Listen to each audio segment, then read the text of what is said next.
These 20 Bible verses on love will transform your relationships. 1 Corinthians 13, 4-7. Love is patient and kind. Love is not jealous or boastful or proud or rude.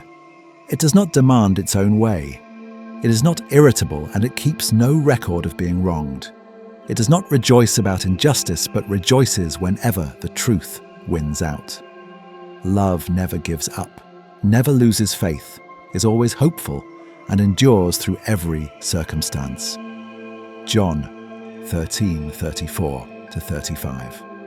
So now I am giving you a new commandment. Love each other. Just as I have loved you, you should love each other. Your love for one another will prove to the world that you are my disciples. 1 John 4:7-8. Dear friends, let us continue to love one another, for love comes from God. Anyone who loves is a child of God and knows God. But anyone who does not love does not know God, for God is love. Romans 13:8-10. Owe nothing to anyone except for your obligation to love one another. If you love your neighbor, you will fulfill the requirements of God's law.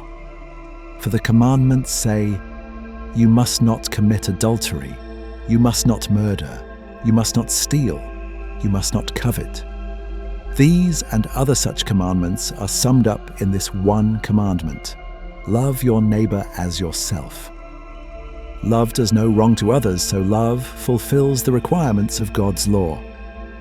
Matthew 22:37-39.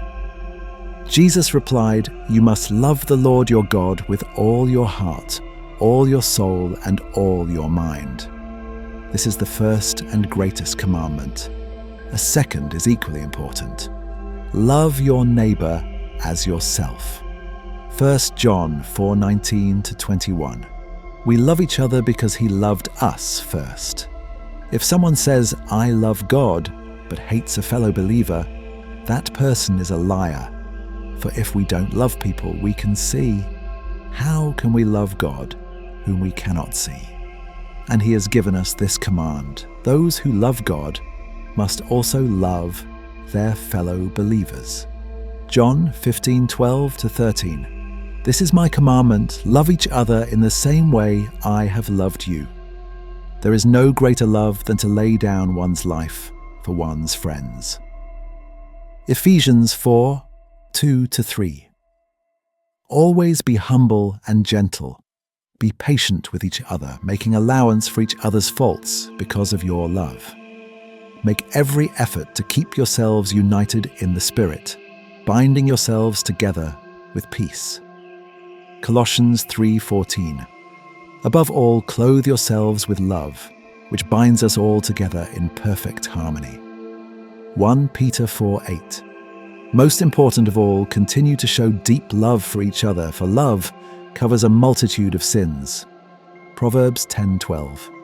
Hatred stirs up quarrels, but love makes up for all offenses. Romans 12:9-10. Don't just pretend to love others. Really love them. Hate what is wrong. Hold tightly to what is good. Love each other with genuine affection and take delight in honoring each other. 1 Thessalonians 3:12. And may the Lord make your love for one another and for all people grow and overflow, just as our love for you overflows. Galatians 5:13-14. For you have been called to live in freedom, my brothers and sisters. But don't use your freedom to satisfy your sinful nature. Instead, use your freedom to serve one another in love. For the whole law can be summed up in this one command: love your neighbor as yourself. Proverbs 17:17. A friend is always loyal, and a brother is born to help in time of need. Song of Solomon 8:6-7. Place me like a seal over your heart, like a seal on your arm. For love is as strong as death, its jealousy as enduring as the grave. Love flashes like fire, the brightest kind of flame. Many waters cannot quench love, nor can rivers drown it. If a man tried to buy love with all his wealth, his offer would be utterly scorned. Ephesians 5:25. For husbands, this means love your wives, just as Christ loved the church. He gave up his life for her. John 3:16. For this is how God loved the world. He gave his one and only Son so that everyone who believes in him will not perish, but have eternal life. Romans 5:8.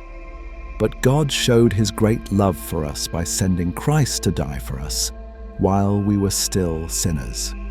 1 John 3:16-18. We know what real love is because Jesus gave up his life for us. So we also ought to give up our lives for our brothers and sisters. If someone has enough money to live well and sees a brother or sister in need, but shows no compassion, how can God's love be in that person? Dear children, let's not merely say that we love each other. Let us show the truth by our actions.